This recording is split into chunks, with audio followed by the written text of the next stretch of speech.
Pode acender a luz em nome de Jesus? Obrigada. Graça e paz, igreja, amém? Vocês estão animados? Vamos animar. Hoje a gente foi dar uma folga ao pastor Bruno, porque ele já está ministrando aqui no Recreio, já tem, sei lá, uns 8 cultos direto. Assim como eu estava lá em Curicica. E agora a gente inverteu para a glória do Senhor. Amém? Vamos dar continuidade à nossa série, que termina semana que vem, terça-feira que vem é o nosso último episódio da série de paternidade. Estamos falando acerca da paternidade do Senhor. Se você está esperando que apareça algo no telão, eu sinto muito dizer, porque não vai aparecer nada. Nem a Bíblia? Não, nem a Bíblia. Tá? Espero que você traga a sua Bíblia. Se não, no seu celular você baixa o aplicativo da Bíblia, coloca no modo avião, abre o bloco de notas e começa a anotar a palavra, amém? Para a glória do Senhor Jesus. Que você não está aqui a passeio, você está aqui para ouvir a palavra do Senhor e ser edificado por ela, amém? João 3, versículo 35. Dentro do tema da paternidade, nós vamos falar sobre a glória do Pai que repousa no Filho, amém? João 3, 35. Vai dizer assim a palavra do Senhor: o Pai ama o Filho e todas as coisas entregou em suas mãos. O Pai ama o Filho e todas as coisas entregou em suas mãos. Amém? Vamos orar. Senhor, obrigada pela noite de hoje. Obrigada, Senhor, por cada vida que está aqui, Senhor. Obrigada, Senhor, pela oportunidade de estar, Senhor, na sua presença, Senhor, de ouvir a tua palavra, de ser edificado por ela, meu Pai. Que a tua palavra, que é vida, possa entrar em nossos corações, Senhor, como uma boa semente, para que possa crescer e dar bons frutos, meu Pai. Então, tudo que há de impedimento, de empecilho, de pré-conhecimentos estabelecidos que impedem da sua boa semente florescer, Senhor, que seja arrancado de nós, meu Pai, em nome de Jesus, Senhor, para que a tua vida flua em nós, para que a tua vida cresça em nós, Senhor, para que sejamos, Senhor, edificados e aperfeiçoados pela tua palavra, para chegarmos à estatura do varão perfeito, meu Pai, em nome de Jesus. Se você crê, diga amém. Glória a Deus. Esse texto, que eu comecei a usar, João 3,35, vai falar que o Pai ama o Filho e todas as suas coisas entregou nas suas mãos. Por quê? Porque João 10,30 vai dizer que Jesus vai falar assim: eu e o Pai somos um. Então, ele entregou todas as coisas, confiou todas as coisas no Filho, porque o Pai e Cristo são um. O Pai e o Filho são um, amém? Então, eu já quero começar te animando, que vocês já estão com umas caras meio assim assustadas, porque parece que eu sou brava, mas eu não sou brava. É o microfone e o meu tom de voz, Eu quero começar animando a sua vida, o seu coração, que não importa o que você tem visto nos jornais, não importa as notícias, não importa o que tem acontecido, não importa o que tem se levantado, não importa porque a cada dia o dia mau toma o seu lugar, não importam as circunstâncias, tudo está submetido ao Filho de Deus. Tudo foi dado a Cristo, tudo está submetido ao Filho de Deus, mesmo que nossos olhos não consigam contemplar pelos acontecimentos do mundo e por tudo que vem acontecendo no mundo. Pode parecer que algo saiu do controle, que está algo descoordenado, mas a palavra é clara, que tudo foi dado a Cristo, amém? O Pai confiou e entregou tudo a Cristo, então tudo está submetido ao Filho de Deus, amém? E se nós somos filhos de Deus, como o Filho é, então não há dia mau, não há circunstâncias, no final tudo vai dar certo. No final, todas as coisas serão postas em seus lugares. Todas as coisas serão ordenadas em seus lugares, porque tudo foi dado ao Filho. Tudo foi entregue ao Filho através do Pai, amém? Então, todas as coisas, o mundo, essa terra, as pessoas, tudo está submetido ao Filho, à autoridade que o Pai entregou ao Filho, amém? Então, não importa o que o sistema pensa, não importam as circunstâncias, o que importa é o que a palavra de Deus declara. O que importa é o que a palavra diz. Por quê? Porque a palavra de Deus tem que ser governamental em nós, amém? Não é esse mundo que nos governa, não é o sistema que nos governa, nós somos governados pela palavra de Deus. A nossa vida tem que ser gerida pela palavra de Deus, porque a palavra de Deus em nós não pode ser um passatempo. A palavra de Deus, ela vem aos nossos corações para nos governar. A palavra do Senhor, ela vem para gerir a nossa vida, para gerir no nosso entendimento, para gerir os nossos dias. Então, a palavra de Deus, ela vem para governar o nosso caminhar, amém? Então, nós estamos aqui apenas para falar das más notícias, das boas notícias, das circunstâncias desse mundo. Por quê? Porque nós não somos vítimas desse mundo. Nós estamos vivendo, através da palavra de Deus, através da vontade de Deus, nós estamos vivendo a palavra, e quem vive pela palavra vê os frutos da palavra. Não vive pelos frutos dessa terra, que são contaminados e corruptíveis. Quem vive pela palavra, vive pelos frutos da palavra. Então, nós não fomos chamados, para encher as pessoas de informações. Nós fomos chamados para encher as pessoas da vida do Senhor. Nós fomos chamados para encher as pessoas de vida, a vida que o Pai deu ao Filho e o Filho impartiu conosco, amém? Que o Filho impartiu conosco quando morreu por nós naquela cruz e nos ressuscitou com Ele, amém? Com isso nos tornou o quê? Responsáveis de também sermos impartidores dessa vida. Então nós estamos aqui para encher as pessoas da vida do Senhor. A igreja tem que sair de um ambiente de informação para viver e testificar a realidade de Deus. A igreja tem que sair de um centro de informações e jogar informações às pessoas, mas aqui nós não estamos aqui para absorver informações, mas para entrar em uma outra realidade de vida, entrar em uma outra realidade, de vida que se chama a vida de Deus, a realidade de Deus, viver pela palavra de Deus, viver pela verdade de Deus. Por quê? Porque a realidade de Deus destrói todos os argumentos. A verdade de Deus destrói todos os argumentos do sistema, todos os argumentos desse mundo. Não há argumento que se substém contra a verdade do Senhor. Não há argumento que consegue se sustentar diante da realidade de Deus. Nós, como igreja, ou nós, como filhos de Deus, não podemos viver pautado na realidade desse mundo. Nós vivemos para viver a realidade do Senhor, para que a vontade de Deus que foi feita nos céus seja feita e manifesta aqui na terra. Esse é o nosso papel, executar a vontade de Deus e que ela seja vista, que as pessoas possam testemunhar que assim como o céu opera, a terra também opera debaixo da vontade de Deus. Amém? Para nós, Cristo é a nossa realidade. Para nós, a palavra é a nossa realidade. Para nós, mesmo que as coisas continuem acontecendo nesse mundo, a nossa verdade, a nossa realidade é Cristo. Então chega de uma igreja, que prega e ensina pautada em informações, mas desconhece a realidade de Deus. Mas desconhece essa vida de Deus, que desconhece que apesar de estarmos nesse mundo, nós não somos desse mundo. Nós estamos em Cristo, nós vivemos em Cristo. Quando a palavra diz que nós já estamos assentados com Cristo nas regiões celestiais, não é porque você virou anjinho e está no céu não, querida. É porque você é encontrado em Cristo. A sua vida está em Cristo, porque Ele morreu por você e ressuscitou por você. Quando nós estamos assentados nas regiões celestiais, não é porque agora você está lá sentado na nuvem, não, que você virou anjo, tem asa e bate, não, querido. Quer dizer que a sua vida está pautada em Cristo, a sua vida é achada em Cristo, porque a sua realidade agora é a realidade de Deus.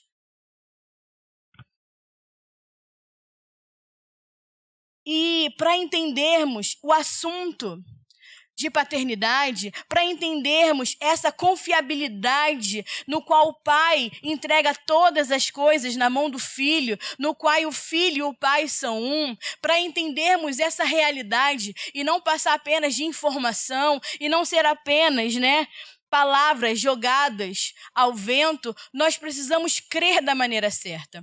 Não adianta você ter a informação do que é paternidade se você não crê no significado dessa relação de paternidade. Porque a paternidade é a relação de um pai com um filho, amém? Mas que não se pauta numa relação pai e filho dessa terra, porque a relação pai e filho dessa terra, ela é corruptível, ela está contaminada com as influências, com a cultura, com o sistema do mundo, com o qual cada um é pai ou é filho e se comporta na maneira como aprendeu dentro das suas casas. Então, você é pai porque você aprendeu com seu pai, e você, como filho, aprendeu com seu pai, e você vai passando de geração em geração, mas a verdadeira paternidade vem de olharmos para a relação do pai com o filho, amém? De olhar a relação do Deus Pai com Jesus Cristo, que é o seu filho. E para isso, para a gente entender essa realidade, viver essa realidade de paternidade, nós precisamos crer da maneira certa. Então entenda, crer não é um estado emocional, crer é um estado governamental. Porque aquilo que você crê te governa. Aquilo que você crê vai governar a sua vida. Então crer não é um estado emocional. Você precisa crer correto para que a sua vida seja governada da maneira certa. Porque se você crê errado, você vive errado.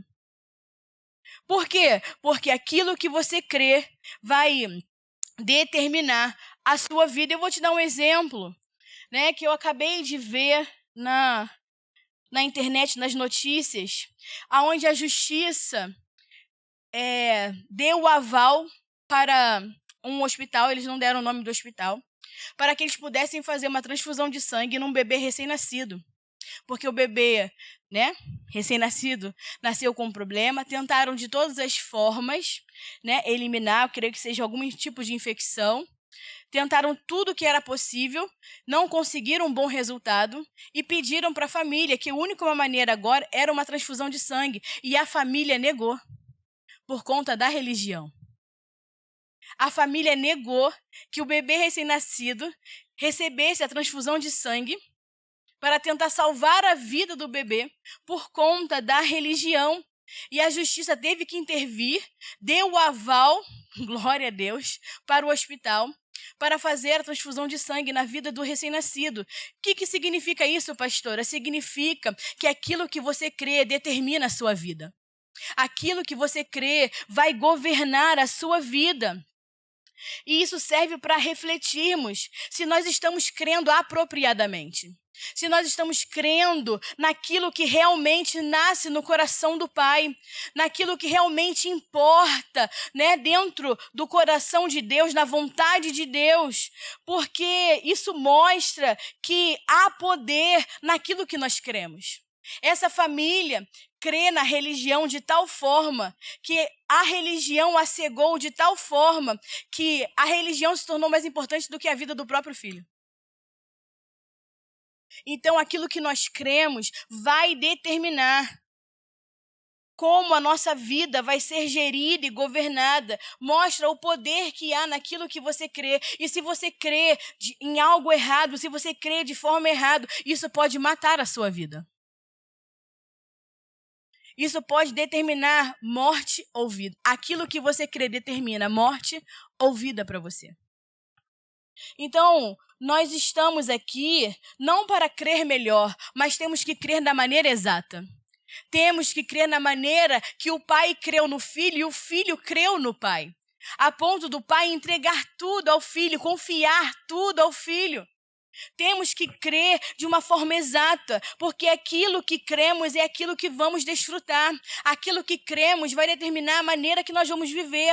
E a intenção do Pai, assim como o seu Filho, é que nós sejamos formados e conformados nessa realidade, nessa vida, para assim como tudo aquilo que Ele tem, Ele confiou ao seu Filho, a Cristo, Ele também possa confiar a nós.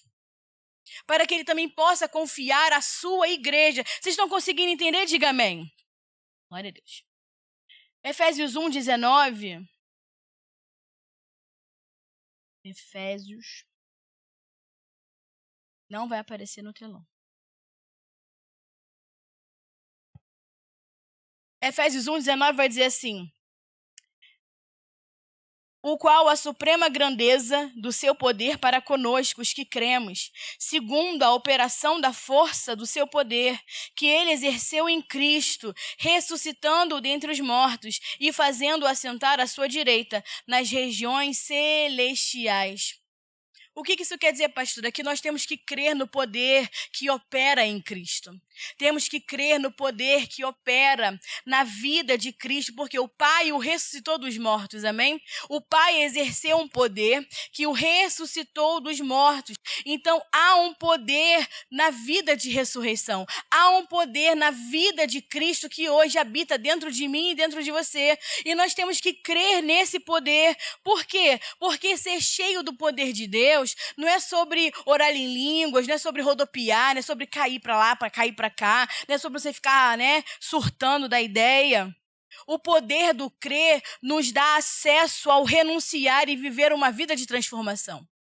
Se cremos no poder do ressuscitado, se cremos no poder que opera, que o Pai operou em Cristo para ressuscitá-lo dentre os mortos, não há nada que possa parar a igreja. Se nós cremos nesse poder de ressurreição, que não se pode explicar em palavras, é algo inexplicável, Você ressuscitar alguém dos mortos depois de 3 dias, não é algo que se explique, é algo que se crê. E se você crê verdadeiramente que há um poder gerado na vida do ressuscitado, que agora é a minha vida e é a sua vida, porque a palavra vai dizer que com ele morremos e com ele ressuscitamos, amém? Então há um poder que opera em nós, há um poder que está dentro de nós, que vai nos levar a viver em obediência à vontade de Deus. É esse poder que vai gerar prazer a Deus. Por quê? Porque é esse poder que opera na vida do ressuscitado que vai nos levar a viver uma vida de obediência, que vai nos levar a viver uma vida em fazer a vontade do Pai. Por que Deus se agradou do Filho? Porque em tudo Cristo foi obediente. A palavra vai dizer que ele foi obediente até a morte e morte de cruz. Cristo foi obediente em todas as coisas. E é esse poder que opera em Cristo.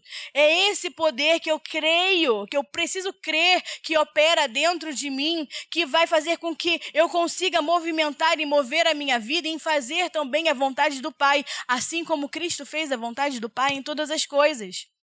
Muitas vezes nós exaltamos o problema, exaltamos o conflito e exaltamos as circunstâncias que nos acontecem, os problemas e as nossas dores. Por quê? Porque nós não temos conhecimento daquilo que habita dentro de nós. Às vezes nós ficamos paralisados com coisas que acontecem na nossa vida e achamos que, nossa, como eu vou sair desse lugar? Como eu vou sair dessa circunstância? Por quê? Porque desconhecemos o poder que habita dentro de nós. Desconhecemos a vida que opera dentro de nós. Então não é só você ouvir, não é só você ler, você tem que crer verdadeiramente na palavra do Senhor.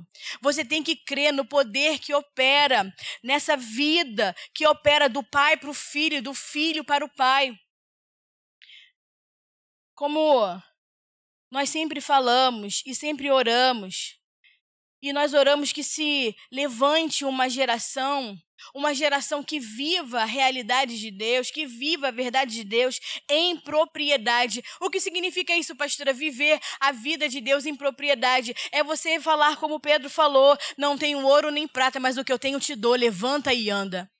Você viver a vida de Deus em propriedade é você conhecer o que habita dentro de você, é você conhecer o poder que habita dentro de você, é você conhecer a vida que opera dentro de você, a ponto de você falar o que eu não tenho ouro nem prata, mas o que eu tenho, a vida que eu tenho, eu vou te dar, então levanta e anda.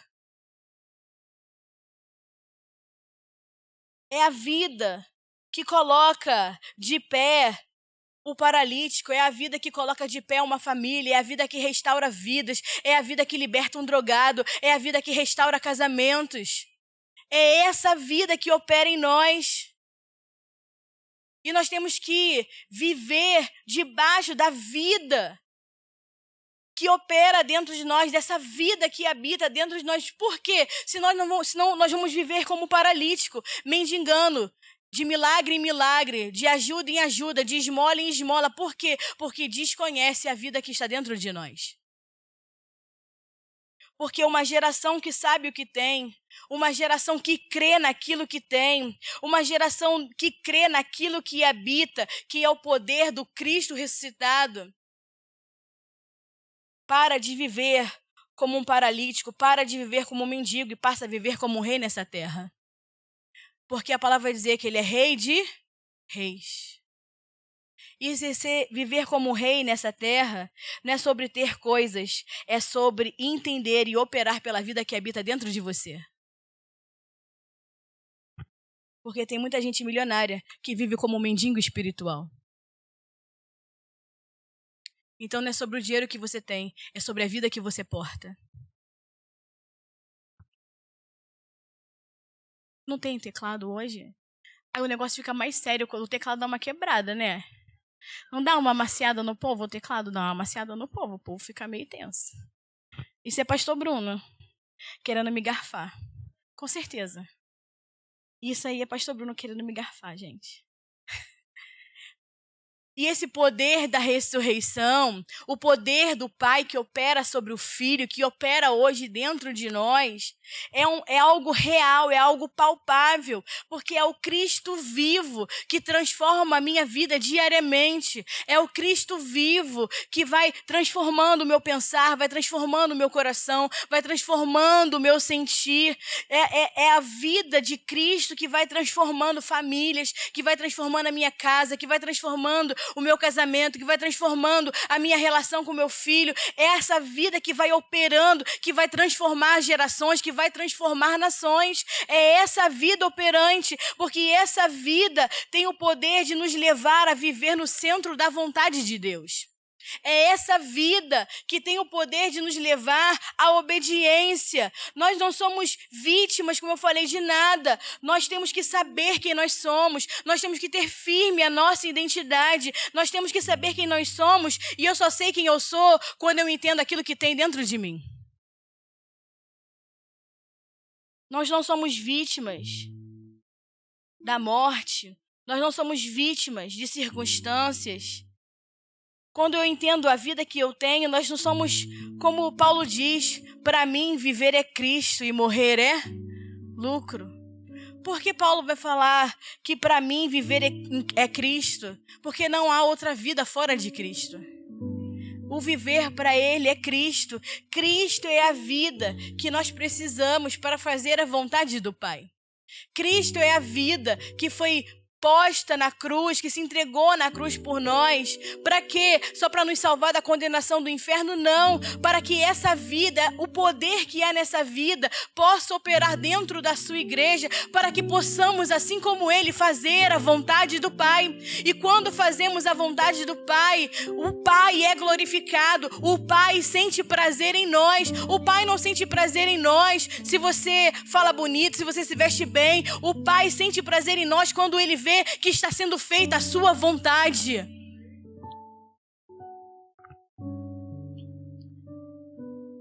O que a igreja precisa guardar, escrever no coração, na tábua do coração é que viver é Cristo. Viver é Cristo. Não há outra vida. Viver é Cristo. Você precisa entender que viver é Cristo, porque não há outra vida. As pessoas, elas creem em muitas coisas. E tão perigoso entre você ser um incrédulo é você crer em qualquer coisa. Pior do que você ser um incrédulo é você crer em qualquer coisa. Porque assim como a incredulidade, você crer em qualquer coisa pode te levar à morte. Mas se Cristo assumir a sua vida, se Cristo assumir a sua vida e Cristo for a sua vida e Cristo for o seu viver, Ele vai te levar à obediência e fazer a vontade do Pai. Ele vai te levar a desfrutar de tudo que o Pai tem para o Filho, que nos foi dado com Ele por herança. Mas primeiro eu preciso entender que a minha vida é Cristo, o meu viver é Cristo.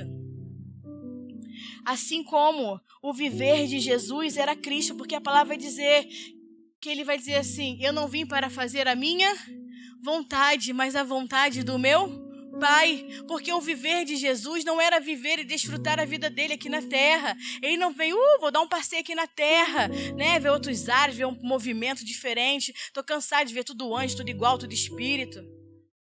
Não. Ele vem falar: eu não vim viver a minha vida, eu não vim fazer a minha vontade, eu vim fazer a vontade do meu Pai.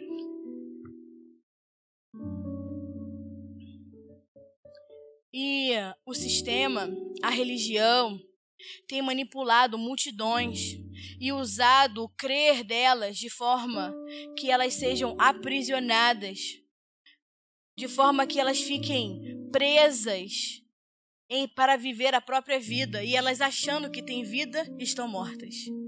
Porque a religião, não há nada de bom nela. Na religião só se encontra a morte, só a vida em Cristo. E Cristo não veio estipular uma religião, Cristo veio estipular um novo estilo de vida, uma outra cultura, a cultura do reino, a cultura do céu, a cultura de Cristo. A cultura de que nós não somos uma religião, nós somos filhos de Deus. E nós não somos filhos de Deus para viver a nossa vontade. Nós somos filhos de Deus para viver a vontade do Pai, para cuidar dos negócios do Pai. Assim como Jesus falou: eu vim para cuidar dos negócios do meu Pai. Não filhos para viver de forma imatura, mas filhos que entendam que precisam amadurecer. E quando eles amadurecem, eles passam a ter a mesma responsabilidade do Pai. Porque eles operam debaixo da mesma vida, do mesmo propósito, do mesmo querer. Vocês estão conseguindo entender? Diga amém. Então, nós temos que clamar e orar que se levante uma geração que não creia em qualquer coisa, mas que creia verdadeiramente em Cristo, creia na sua vida, creia no poder que há no Cristo ressuscitado, no Cristo crucificado, no Cristo ascendido. Que creia verdadeiramente, que tenha um crer perfeito. E o crer perfeito não é o meu crer, não é o seu crer, é o crer do Filho. É ter a fé do Filho, é crer como o Filho crê.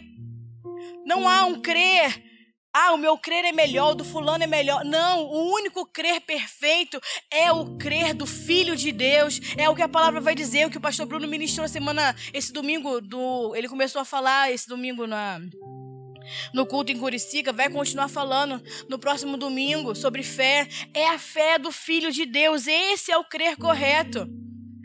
Mas a minha fé, o meu crer, não interessa a sua fé, não interessa o seu crer. O que interessa para o Pai é o crer do Filho, é a fé do Filho, porque é esse crer que vai te levar a viver o propósito de Deus, é esse crer que vai te levar a obedecer à vontade do Pai, é esse crer que vai te levar a uma vida de obediência. Então, não é qualquer crer. Um dos maiores, são vários, né?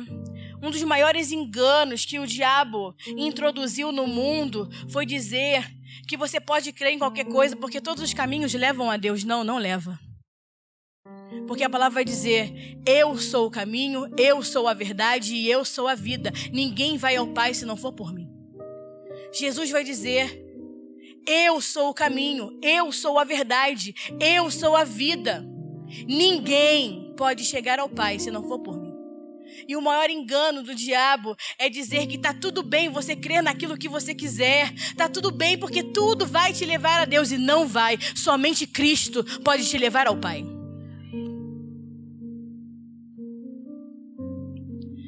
Então, nós não estamos aqui para passar a nossa terça-feira. Nós estamos aqui para conhecer a Cristo. Nós estamos aqui para sermos transformados à sua imagem. Nós estamos aqui para glorificar o seu nome. Nós estamos aqui para que Cristo seja glorificado através da sua igreja. Porque quando a igreja glorifica o Filho glorifica o Pai. Então nós temos que elevar o nosso nível de crer. Nós temos que crer de maneira exata para que a gente possa verdadeiramente expressar tudo aquilo que Deus deseja de nós. Ezequiel 37 vai falar assim, eu vou resumir, né? o Senhor vai chamar a Ezequiel e o Espírito do Senhor vai encaminhar Ezequiel até um vale de ossos secos, amém? E quando ele chega no vale de ossos secos, o Senhor vai começar a interpelá-lo, a falar com ele, a mostrar os ossos. E a palavra vai dizer para nós assim, Ezequiel 37. Então me perguntou, filho do homem, acaso poderão reviver esses ossos? Respondi, Senhor, tu sabes. Então o Senhor vai perguntar, você está enxergando? Você está vendo os ossos? Então Ezequiel, ele vai dizer que ele leva ele para caminhar e ele começa a ver o vale de ossos secos. Então Ezequiel, naquele lugar, o Senhor vai interpelá-lo e vai perguntar, você crê que esses ossos podem reviver? Que esses ossos podem ter vida novamente? O que Ezequiel vai falar? Ezequiel poderia dar a opinião dele, dizer, não, eu creio que não, eu creio que pode ser difícil, eu creio, já está muito, né? Já está no osso. Não teria uma carninha aí, Deus, difícil. Ezequiel poderia dar a opinião dele, dar o parecer dele, dizer aquilo que ele cria, mas Ezequiel preferiu falar o quê? Respondi, Senhor Deus, tu sabes. Porque não importa o que eu acho, não importa o que eu penso, não importa o que eu creio, o que importa é, se tu dizer que tem vida, então tem vida. O que importa é o que o Senhor crê. Se o Senhor crê que desses ossos sai vida, então tem vida. E a palavra vai dizer, então diz-lhe ao Senhor, profetiza esses ossos e diz-lhe, ossos secos, ouvi a palavra do Senhor. Assim diz o Senhor Deus a esses ossos, eis que farei entrar o Espírito em vós e vivereis. E aí a palavra vai dizer no versículo 7, então profetizei segundo me fora ordenado. Ezequiel não se moveu pelo que ele achava, não se moveu pelo que ele cria, ele se moveu pelo crer do Pai, pelo crer do Senhor. Senhor, se o Senhor dizer que pode reviver, então vai reviver. Então ele fala, profetiza que vai ter, que o Espírito vai entrar, profetiza que vai ter vida. E Ezequiel profetiza. O que você quer dizer com isso, pastor? Eu quero dizer que aonde as pessoas estão vendo um vale de ossos secos, o Senhor está vendo um grande exército. O Senhor está vendo um grande exército, porque enquanto as pessoas creem naquilo que elas desejam, falam como elas desejam, profetizam como elas desejam, ou conseguem ver da maneira que elas estão vendo, o que elas podem ver é morte. Mas se nós cremos como o Senhor crê, se nós olharmos como Ele olha, se nós profetizarmos como Ele profetiza, se declararmos a sua palavra, aonde há morte vai ter vida. Esse é o crer do Pai.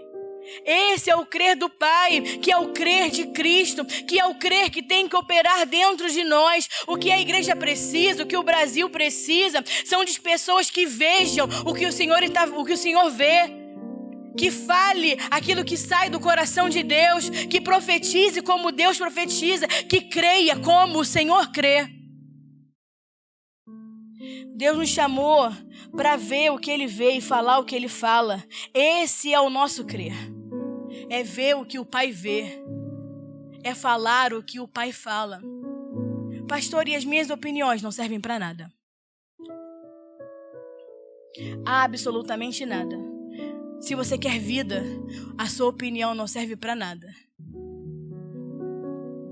Porque a única palavra que gera vida é a palavra de Deus. Então, não se perca na multidão de informações, não se perca na multidão de comentários de pessoas cegas que não conseguem enxergar aquilo que Deus está vendo. Porque provavelmente se Ezequiel fosse por aquilo que ele estava vendo, ele poderia dizer, Senhor, já está seco, não adianta mais. Mas se nós começarmos a ver o que o Pai vê, se começarmos a ver da forma que o Pai enxerga, nós vamos enxergar vida, nós vamos enxergar propósito, nós vamos enxergar destino, nós vamos enxergar cura, nós vamos enxergar libertação, porque o Senhor, quando vier, vai nos encontrar fazendo aquilo que Ele deseja que nós façamos, que é servir, que é pregar, que é salvar, que é curar, que é libertar, que é transformar vidas pelo poder que há na sua palavra. pelo poder que há na vida do Pai. É essa igreja que o Senhor espera encontrar. Uma igreja que corresponda em obediência ao Pai, assim como o Filho correspondeu em todas as coisas. Assim como Cristo correspondeu em todas as coisas. Então, não são dias, e cada vez mais não serão dias de se esconder, são dias de manifestar ao Senhor. São dias que o poder que opera na autoridade de Deus, o poder que opera na paternidade, porque paternidade não é uma relação simplória de um pai com um filho. Dentro da paternidade opera poder, opera autoridade, opera vida, opera ressuscitar, opera reconciliação, opera libertação, opera cura, opera obediência ao céu sendo manifesto na terra. Isso que é paternidade. A glória do Pai repousa sobre o Filho. E se tudo aquilo que nós fizermos responder à obediência ao Pai, o Pai será glorificado. A glória do Senhor está no Filho. E se nós correspondermos a Cristo, se nós correspondermos a tudo aquilo, que Cristo está fazendo e moldando e transformando a nossa vida, em obediência, o Pai vai ser glorificado. Entenda, Deus não compartilha a sua glória com pagãos, com ídolos, com rebeldes. Deus só compartilhou a sua glória com o Filho.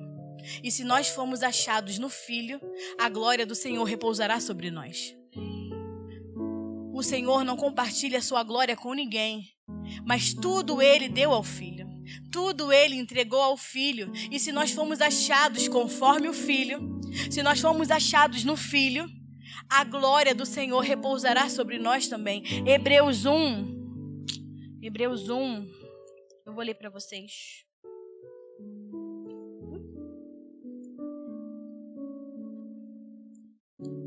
Hebreus 1, versículo 1, vai dizer assim: havendo Deus outrora falado muitas vezes, de muitas maneiras aos pais, pelos profetas, nesses últimos dias falou pelo Filho, a quem consentiu herdeiro de todas as coisas, pelo qual também o fez o universo, sendo ele o resplendor da sua glória e a imagem impressa da sua substância, bem como sustentado e carregando todas as coisas pela palavra do seu poder, tendo feito a purificação dos pecados, assentou-se à direita da majestade nas alturas, tendo se tornado tão superior aos anjos, quanto herdou o mais excelente nome do que eles. O Senhor está dizendo que, havendo Deus outrora falando de muitas maneiras aos pais e pelos profetas, agora Ele fala pelo Filho. Agora Ele fala através de Cristo, a quem com Ele consentiu ser herdeiro de todas as coisas. Por isso lá que em Gálatas 4 vai dizer que nós somos em Cristo também herdeiros de todas as coisas, mas ainda enquanto meninos não podemos desfrutar dessa herança. Mas assim como Cristo foi feito herdeiro de todas as coisas, aqueles que estão em Cristo também se tornou herdeiro, co-herdeiro com Cristo de todas as coisas que o Pai entregou para o Filho. Então entenda, o Pai não entregou para nós, o Pai entregou para o Filho. Por isso que lá em Romanos 8 vai falar que nós temos que nos conformar à imagem do Filho. Para quê? Para também nos tornarmos co-herdeiros de tudo aquilo que o Pai o entregou. E Ele vai dizer, sendo Ele o resplendor da sua glória, Cristo é o resplendor da glória do Pai. Ele é a imagem do Pai, Ele é a imagem visível de Deus nessa terra. O que você quer dizer com isso, pastora? Eu quero dizer que se você crescer, se você amadurecer, se você deixar o seu crer errado, se você verdadeiramente se posicionar em Cristo Jesus, aquilo que Cristo é, você também será. Aquilo que Cristo tem, você também vai ter. Só tem uma maneira da igreja ser o resplendor da glória do Pai: se conformando ao Filho, obedecendo em todas as coisas e fazendo a sua vontade. Não é sobre você pedir a glória, louvar pela glória, chamar pela glória. Você tem que se transformar no resplendor da glória do Pai. E como eu faço isso, pastora? Me conformando a Cristo, me tornando como Cristo é. E como Cristo é, obediente em todas as coisas, em tudo fez a vontade do Pai. Ele viveu para dar prazer ao Pai. Ele viveu para fazer a vontade do Pai. Ele viveu para fazer a obra do Pai. E não as suas próprias vontades.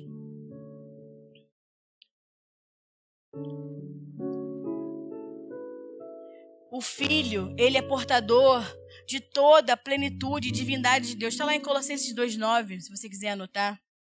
O prazer do Pai foi dar tudo ao Filho. Mateus 11:27 vai dizer: todas as coisas foram entregues por meu Pai. Ninguém conhece o Filho, senão o Pai. E ninguém conhece o Pai, senão o Filho. Você quer conhecer a Deus? Você tem que conhecer a Cristo. E se você conhecer a Cristo, você vai conhecer o Pai. Ninguém pode dizer que conhece a Deus. Ninguém pode dizer que viu a Deus sem antes não conhecer o Filho. Tem que conhecer o Filho. João 16, versículo 15 vai dizer: tudo que o Pai tem pertence a Cristo. Tudo que o Pai tem pertence ao Filho. João 17 vai dizer assim. João 17, versículo 1. Eu vou ler. Essas coisas falou Jesus, e levantando os olhos aos céus disse: Pai, é chegado a hora, glorifica o teu Filho, para que o Filho te glorifique, assim como lhe deste autoridade sobre toda a carne, a fim de que ele dê a vida eterna a todos os que lhe deste. A vida eterna é esta, que te conheçam, o único Deus verdadeiro, e é Jesus Cristo, a quem enviaste. Eu te glorifiquei na terra, terminando a obra que me deste para fazer. Agora glorifica-me, Pai, juntamente contigo, para que, com a glória que eu tinha contigo antes que houvesse o mundo. A glória do Pai está no Filho.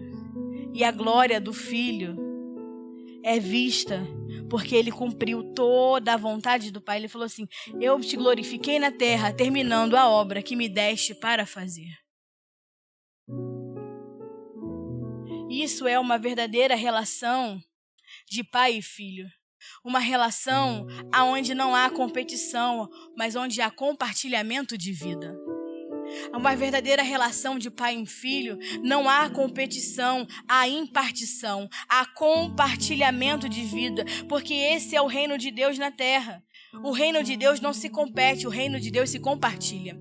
Por isso que nós, como igreja, não estamos aqui para competir com ninguém, nós estamos aqui para expandir o reino de Deus na terra. Nós estamos aqui para compartilhar dessa vida, para impartir dessa vida. Essa é a realidade que nós edificamos. A realidade daquilo que nós estamos edificando é a vida de Cristo em nós, sendo impartida para a sua vida sendo cheia de Cristo, para você impartir vida para as outras pessoas, e assim sucessivamente. É vida impartindo vida. E ao longo da nossa caminhada, ao longo do tempo, houve perda de famílias, perda de ministérios, por causa da desordem do princípio de paternidade. Muito ministério se perdeu, muitas famílias se perderam por conta da desordem do princípio de paternidade. Mas a ordem está voltando à casa do Senhor. A ordem está voltando à igreja do Senhor. O Senhor está restaurando o seu princípio de paternidade, que não é baseado em opiniões humanas, não é baseado em doutrina de homens, não é baseado em teologias e estudos, é baseado na relação do pai com o filho. É baseado na relação de Deus Pai com Jesus Cristo. Não está baseado em opiniões, em achismos e em crenças dessa terra. Está baseado na relação do Pai com o Filho. E esse é o chamado que a igreja recebe nesses dias, de voltar a ver a paternidade segundo a paternidade de Deus. E não uma paternidade, deturpada, uma paternidade distorcida da realidade de Deus. Por isso eu comecei falando no início que nós temos que viver a realidade de Cristo, viver a realidade de Deus, porque a realidade desse mundo pegam as coisas, pegam a superficialidade da palavra e distorcem conforme o seu crer, conforme o seu querer, conforme as suas vontades.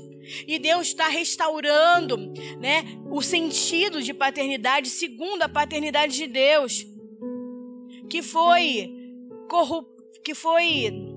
corrompida ao longo do tempo, que foi pervertida ao longo do tempo.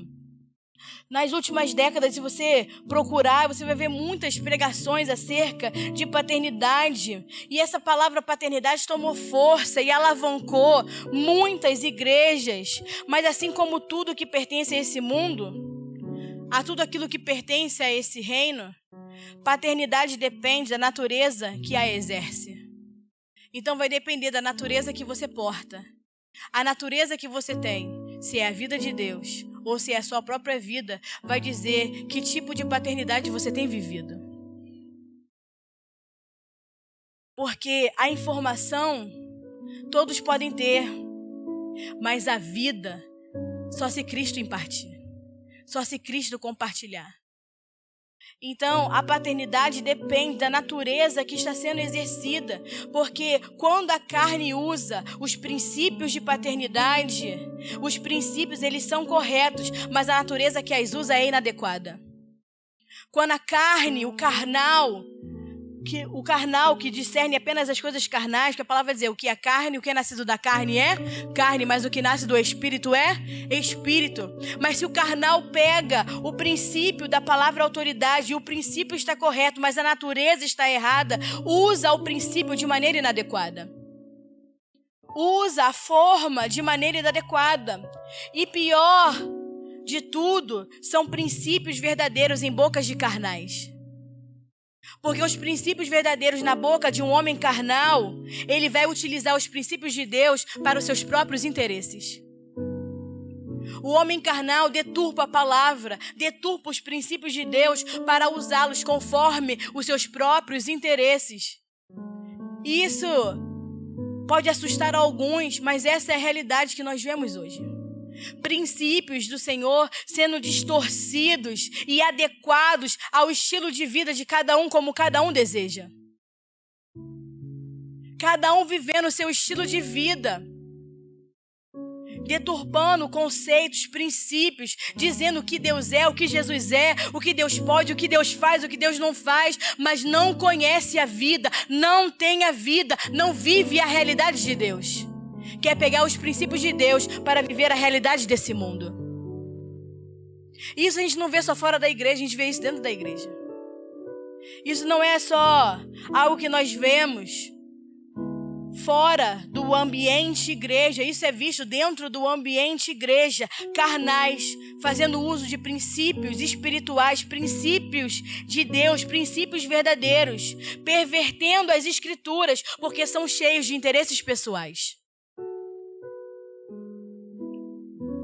Mas o nosso modelo de paternidade, o nosso modelo de filiação é a relação do nosso Pai eterno com o nosso Senhor Jesus Cristo. E é nesse modelo que nós temos que edificar a igreja. É nesse modelo que nós temos que estruturar vidas. É nesse modelo do nosso Pai eterno com o nosso Senhor Jesus Cristo. Entender paternidade é possível se simplesmente olharmos na relação do pai com o filho. Eu não preciso olhar para homens, eu não preciso olhar modelos externos, eu não preciso olhar para pastores, eu não preciso olhar para a igreja, eu tenho que olhar para o pai e para o filho. Eu tenho que ler aquilo que está a ver, o que está além da letra e entender esse relacionamento pelo Espírito. Porque Deus é Espírito, amém? Os carnais não discernem as coisas espirituais. João 5, se você puder, abra aqui até o final. E pela glória de Deus ainda falta. João 5. A gente vai ficar em João 5 provavelmente, até acabar. João 5, versículo 17, amém? Eu vou ler e depois eu vou explicar. Mas vocês deixem aberto, se quiserem acompanhar. João 5 vai dizer assim: mas Jesus respondeu-lhe, não sei se a Bíblia tem um subtítulo, não que seja necessário, mas o subtítulo da Bíblia é: o filho é igual ao pai. João 5, versículo 17. Mas Jesus lhe respondeu: meu pai trabalha até agora e eu trabalho também. Por isso, pois, os judeus ainda mais procuravam matá-lo, porque não somente violava o sábado, mas também dizia que Deus era o seu próprio pai, fazendo-se igual a Deus. Então lhes respondeu Jesus: em verdade vos digo, o filho nada pode fazer de si mesmo, senão aquilo que vê o pai fazer, porque tudo que este faz, o filho igualmente o faz. Porque o pai ama o filho e lhe mostra tudo que ele mesmo faz, e maiores obras do que estas lhe mostrará, para que vos maravilheis. Pois assim como o pai ressuscita os mortos e lhes dá vida, assim também o filho dá a vida a quem quer. Pois o pai a ninguém julga, mas deu ao filho todo o julgamento, a fim de que todos honrem o filho, como honram o pai. Quem não honra o filho, não honra o pai que o enviou. Em verdade vos digo, quem ouve a minha palavra e crê naquele que me enviou, tem a vida eterna e não entra em juízo, mas passou da morte para a vida. Em verdade vos digo, vem a hora, e a hora é agora, em que os mortos ouvirão a voz do Filho de Deus, e os que ouvirem viverão. Pois assim como o Pai tem vida em si mesmo, assim também deu ao Filho ter a vida em si mesmo, e lhe deu autoridade para julgar, porque é o Filho do homem. Não vos maravilheis disso, porque vem a hora em que todos os que se acham nos túmulos ouvirão a sua voz e sairão. Os que tiveram feito bem para a ressurreição da vida, e os que tiverem praticado o mal para a ressurreição do juízo. Eu nada posso fazer de mim mesmo. Conforme ouço, faço. O meu juízo é justo, porque não busco a minha própria vontade, mas sim a vontade daquele que me enviou. Amém? De tudo, se você tiver que guardar, guarde esse texto de João 5, do 10 ao versículo 30. O contexto que nós começamos a ler no versículo 17, ele dizendo que o pai trabalha e que ele trabalha também. E a palavra vai dizer no versículo 18 que os judeus procuravam matá-lo, não somente porque ele violava o sábado, porque ele estava curando no sábado, né? Ele estava operando cura no sábado, né? Se você ler anteriormente, mas também porque ele vai dizer que Deus é seu próprio pai, se fazendo igual a Deus. Então os judeus estavam pirando, primeiro porque ele estava violando o sábado, porque quando você só consegue enxergar a religião, só consegue enxergar, né, a letra te mata, a religião te mata. Porque eles não conseguiam conceber que o pai estava trabalhando e ele trabalhando também, sendo que lá em Gênesis Deus vai falar que ele descansa de toda boa obra. Aí na cabeça do judeu, Deus está descansando, você está me dizendo que Deus está trabalhando? Além de violar o sábado, que Deus deu como descanso, mas eles não entenderam que Cristo é o próprio descanso. Porque Jesus, não é o sábado que é o Senhor de Jesus, Jesus que é o Senhor do sábado. Jesus é o próprio descanso. Então, a religião, ela choca com a realidade de Deus. A religião vai sempre se chocar com a verdade do Evangelho, com a verdade da palavra. E eles estavam chocados com a verdade da palavra sendo vista, manifesta, falada na frente deles. Então eles queriam prender Jesus, matar Jesus, não porque eles violavam apenas o sábado, mas também porque dizia que Deus era seu próprio pai, se fazendo igual a Deus. Então entenda, quando Deus entrega a autoridade para o Filho, que é o que diz lá em Gênesis, quando Deus descansa, ele descansa porque ele garantiu e santificou todas as coisas em Cristo e deu para essa terra um bom administrador, diferente de Adão. Então, o Senhor pôde repousar e descansar, porque a palavra vai dizer que ele entregou tudo para o Filho, como nós já lemos. O Pai entregou tudo ao Filho. Se tudo foi entregue ao Filho, debaixo de uma boa administração agora do Filho, o Pai pôde descansar, repousar. né? Mas não é um descanso de não fazer nada, porque ele vai garantir que o Deus ainda trabalha. Por que Deus ainda trabalha? Para o cumprimento do seu propósito eterno, amém? Deus só vai descansar quando tudo estiver completo. Então, entenda, dentro da realidade dos céus, tudo já foi completo, amém? Mas dentro da nossa realidade terra, do nosso tempo cronológico, tem coisas para serem completas ainda, amém? Tem coisas que a igreja precisa fazer, assumir o seu papel, sua responsabilidade, o reino ser pregado em toda a terra, em todas as nações, aí então virá o fim, que diz a palavra lá em Mateus 24, amém? Glória a Deus. Você vai ler lá Mateus 24, lê Mateus. Então aí vem o reino. Então, tem coisas que precisam ser feitas dentro desse tempo, dentro da terra. Por isso que o Pai ainda trabalha. E o Filho também trabalha. Por que o Filho ainda também trabalha? Porque a obra precisa ser completa. Jesus ainda não tinha morrido na cruz, amém? Ele ainda não tinha declarado, está consumado, está terminado. Então ele fala, o Pai trabalha e eu também ainda trabalho, porque ele não tinha completado toda a sua boa obra. Mas entenda uma coisa, por que Deus ainda trabalha? Porque a terra é encontrada em desordem. Porque se tudo tivesse em ordem, Deus não precisava trabalhar. Se a igreja tivesse em ordem, se a sua casa tivesse em ordem, Deus não precisava trabalhar. Deus trabalha porque tudo é encontrado em desordem. A sua vida é uma desordem, a sua casa é uma desordem. Por quê, pastor? Como você sabe? Você nem conhece a minha vida. Porque só vai estar em ordem quando tudo estiver cheio de Cristo. Só vai estar em ordem quando nós estivermos completos de Cristo. Quando tudo for tomado de Cristo. Quando o seu viver for Cristo. Você pode falar o que você quiser, só há ordem quando tudo estiver cheio de Cristo. Por isso que a igreja sendo edificada e aperfeiçoada até chegarmos à estatura do varão perfeito. Porque aí haverá uma ordem total, aonde Deus pode repousar, aonde Deus vai poder parar de trabalhar. Então Deus está ordenando. A desordem começou lá em Adão com o pecado. E Deus está ordenando todas as coisas. Para quê? Para que a sua obra se complete, o propósito termine. E aí sim Deus possa verdadeiramente descansar, voltar à ordem original das coisas, voltar à origem das coisas. Vocês estão entendendo? Diga amém. Enquanto isso, Deus trabalha e trabalha muito. Então, eles estavam perplexos, porque Deus estava operando, porque Deus estava trabalhando e Cristo se igualou, né, ao próprio Deus. Esse é o problema da religião.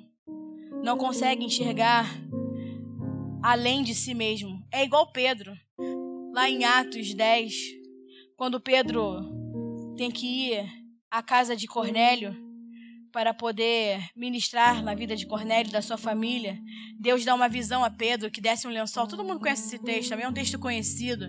E aí desce um lençol, e o lençol tem vários tipos de animais. E Deus vira para Pedro 3 vezes e fala, Pedro, mata e come. Pedro, mata e come. E Pedro vai replicar a Deus e fala, não, Senhor, eu, judeu, conhecedor da lei, matar um animal imundo? Comer um animal imundo? E Pedro vai falar, eu nunca comi nada imundo. E para ele, não considere imundo aquilo que eu santifiquei. Não considere imundo aquilo que eu mesmo purifiquei.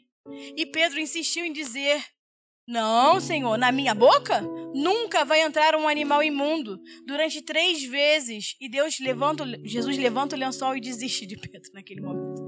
Tá bom, Pedro. Segue com seu crer, então. Segue fazendo a sua vontade. Segue crendo, pautado na religião. Porque quando a gente vive a nossa vida pautada na religião, nós perdemos muitas oportunidades de viver a realidade de Deus. De viver a vontade de Deus, de viver o chamado de Deus. Olha, entenda o que estava acontecendo naquele momento. Quem estava falando com Pedro era o próprio Senhor, mandando ele matar os animais e comer. E mesmo assim Pedro preferiu crer na religião do que crer naquilo que o Senhor estava falando. Não podemos esquecer que toda a Escritura nos conduz apenas a uma coisa: a pessoa de Cristo. As Escrituras não estão nos conduzindo a viver pautado em versículos bíblicos. As Escrituras nos conduzem a uma pessoa, a Cristo. A Escritura nos conduz a viver a vida de Cristo, a fazer a vontade do Pai. Como que a Escritura está te conduzindo a fazer a vontade do Pai? E você falando, não, mas a religião diz que isso não pode fazer.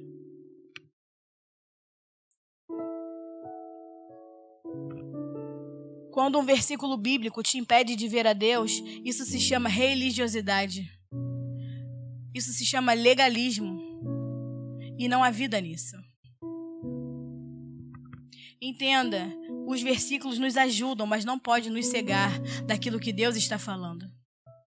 Não pode nos cegar de cumprirmos a vontade do Pai. Não pode nos cegar, porque os judeus estavam cegos. Porque quando ele se coloca e ele acha que Jesus é igual a Deus, que Jesus é igual ao Pai, eles vão se lembrar da época que eles eram cativos na Babilônia. Aonde a palavra vai dizer que Jeremias vai avisar eles, porque vocês deram ouvidos ao Egito, porque vocês se tornaram idólatras como o Egito, por causa da idolatria de vocês, vou levá-los cativos por 70 anos, para que vocês possam aprender que eu sou Deus e não há outro Deus. Jeremias profetiza sobre o povo de Israel. E fala, para vocês aprenderem que eu sou Deus e não há outro Deus, vocês vão ficar cativos na Babilônia. E quando Jesus fala e se coloca na posição que ele é igual ao Pai, na cabeça deles, não, só há um Deus. Como você pode dizer que você é igual ao Pai? Como você pode dizer que você é como Deus? Se há só um Deus. Mas eles esqueceram.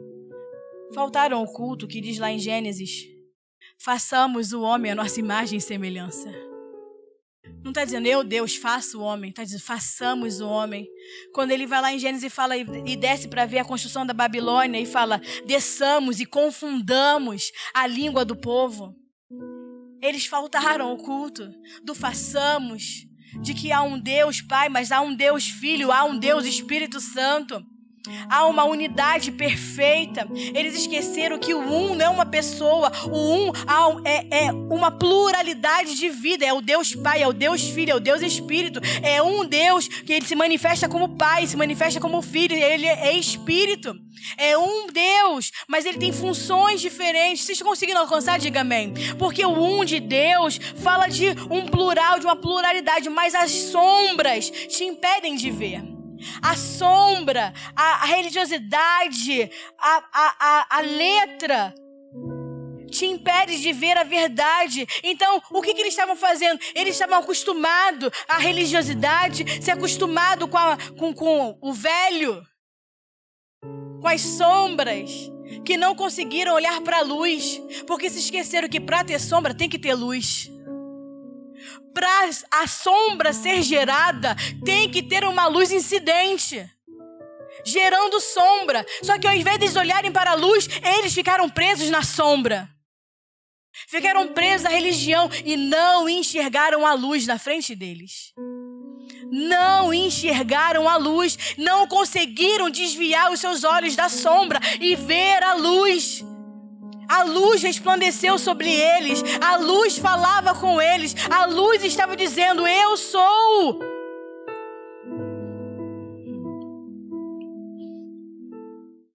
Cativos, prisioneiros, cegos, surdos, porque é isso que o sistema faz, é isso que a religião faz. Presos a prisioneiros de versículos bíblicos que não conseguiram desfrutar do amor do Pai, da graça abundante, da bondade inexplicável de Deus.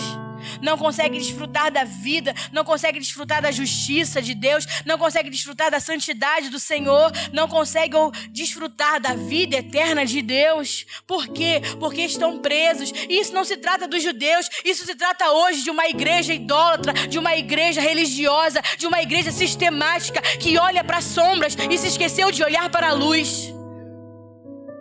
E faz do evangelho, da verdade, dos princípios de Deus conforme lhes apraz. conforme os seus interesses, porque se esqueceram que para lidar com as coisas de Deus tem que deixar de ser carnal e se tornar homens e mulheres espirituais.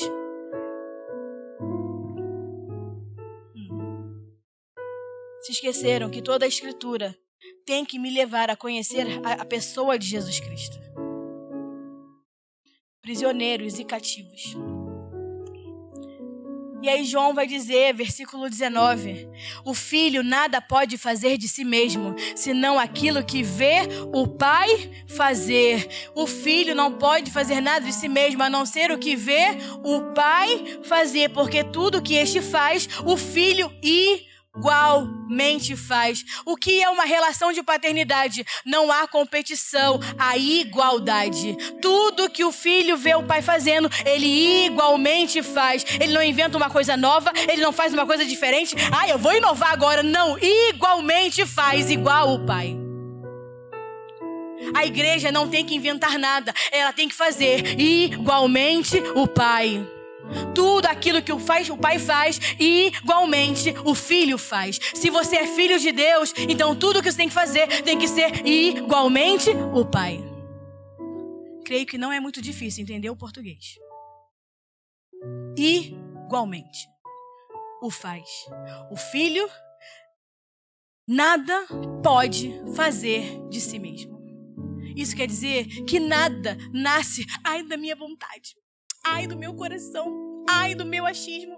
Mas eu creio que assim, nada pode fazer.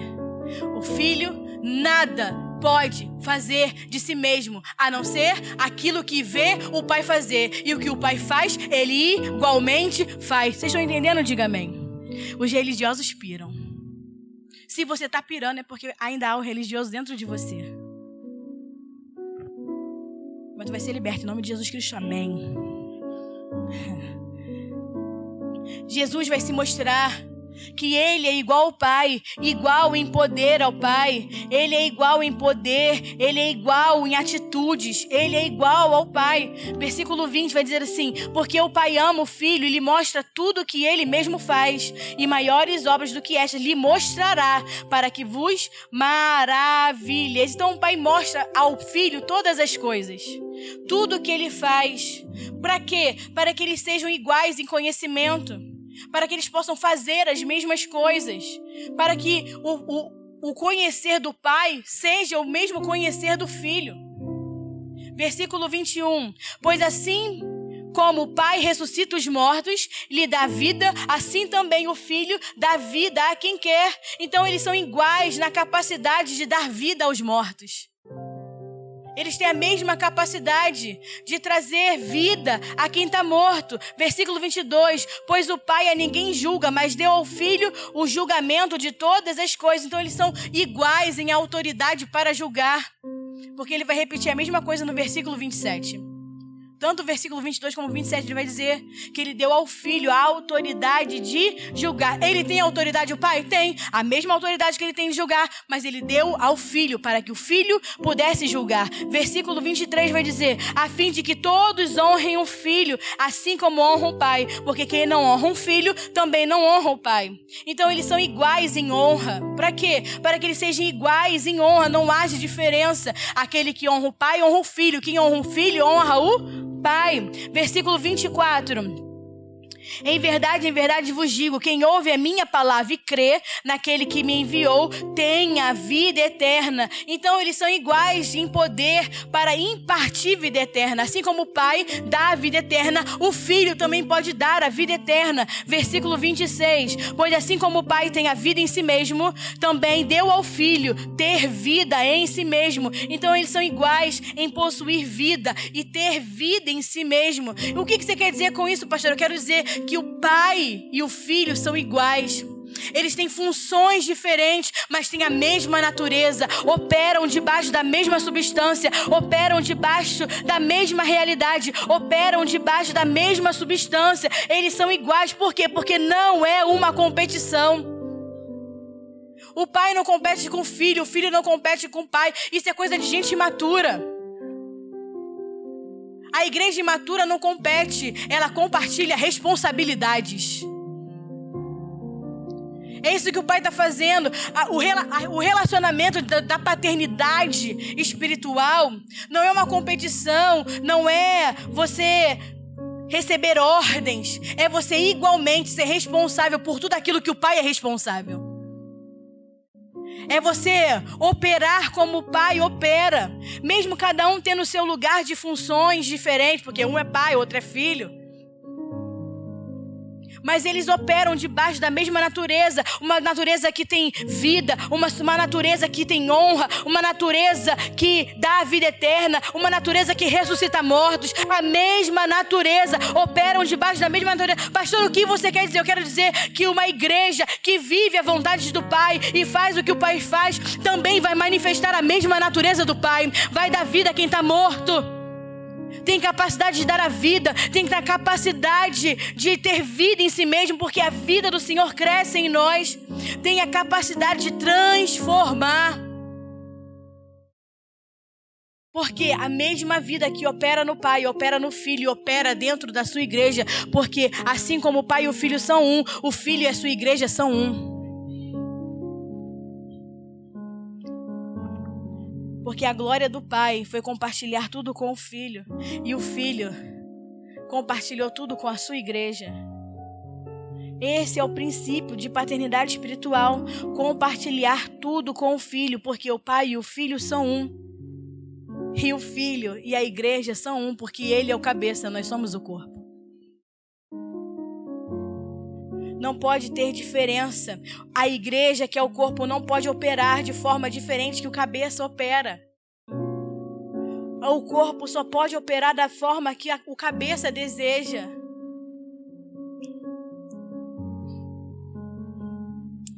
Paternidade não é você ser superior, é você ser igual. Mesmo que cada um tenha a sua posição, mesmo que cada um tenha a sua função, eles operam debaixo da mesma natureza, da mesma vida. Vocês estão entendendo? Diga amém. A glória de um pai espiritual é que o filho seja conforme o pai é. Porque a glória de um pai não é que o filho seja menino e imaturo a vida toda. A glória de um pai é que o filho cresça e assuma as responsabilidades do pai. Que seja assim como o pai é. Que se torne pai espiritual de outras pessoas, de uma outra geração. Vocês estão conseguindo alcançar? Não é você viver a vida toda como um menino. Mesmo sendo filho, tem a responsabilidade do pai. É sermos iguais em poder, iguais em conhecimento, iguais em vida eterna, iguais em juízo, iguais em partir vida, iguais. Temos que ser iguais ao pai. Porque o filho é igual ao pai em tudo. E não faz nada que já não viu o pai fazer.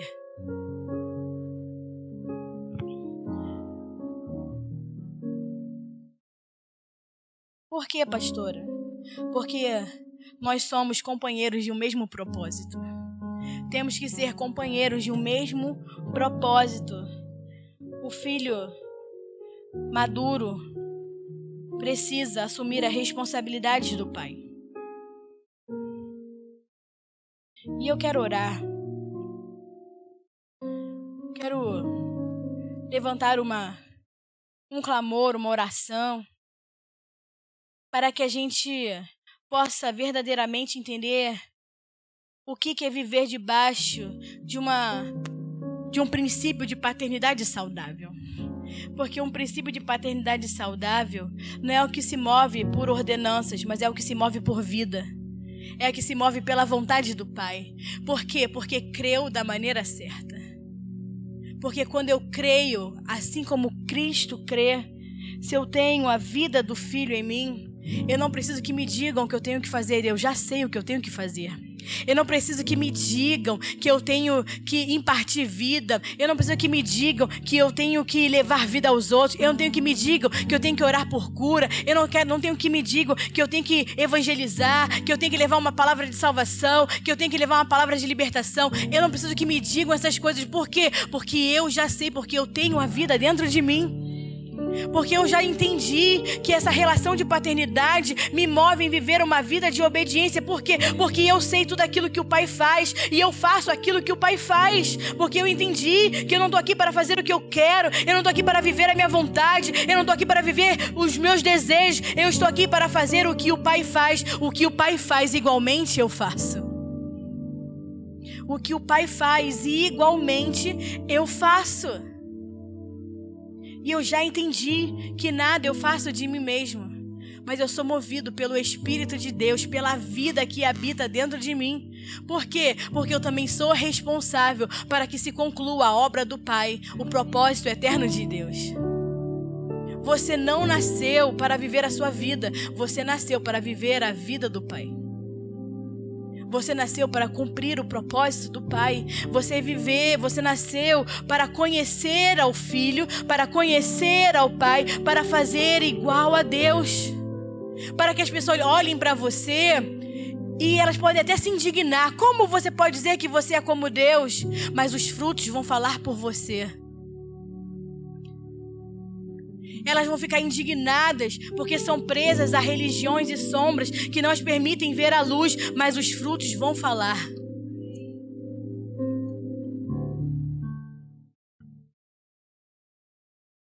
Tudo que Jesus fez foi responder à vontade do seu Pai. Foi responder ao propósito do Pai. Por isso que o Pai não lhe recusou nada e o Filho não recusou nada ao Pai. Porque eles estavam juntos para viver um propósito. Ninguém pode parar uma igreja que é um com o Pai. Que sabe de onde veio, que sabe a vida que porta e sabe o porquê está aqui. Que sabe qual é o seu propósito. Para aqueles que entendem, o Pai não vai lhe recusar nada. Por quê? Porque eu também não lhe recuso nada. Porque eu não estou aqui para fazer a minha vontade. Essa é a glória da igualdade do um. Tudo que o Pai opera, Ele também me deu autoridade para operar. Mas por quê? Porque Ele enxergou no meu coração, Ele pôde confiar na sua igreja, Ele pôde confiar na nossa vida, porque Ele entendeu e enxergou que nós não estamos aqui para fazer a nossa vontade, mas a vontade dEle. Nós não estamos aqui para viver o nosso querer, mas o querer dEle. Mesmo que, como Paulo, tenhamos que esmurrar a nossa carne todos os dias e submetê-la à obediência a Cristo, assim o faremos, porque o que importa é fazer a vontade do Pai. Esse mundo vai dizer para você que você é um trouxa por se submeter ao seu pastor, por se submeter ao seu líder, por ter que se submeter às vontades de Deus. Mas o que o mundo chama de inferioridade, o que o mundo chama de uma submissão cega, o Senhor chama de obediência. O que as pessoas tratam como se fosse algo depreciativo, no reino de Deus, obedecer te faz digno de confiança. No reino de Deus, obedecer não te faz um bobo por confiar, por obedecer, por ser submisso. No reino de Deus, obedecer te torna digno de confiança. Então, aquilo que o Pai tem, Ele te entrega. Fique de pé que nós vamos orar.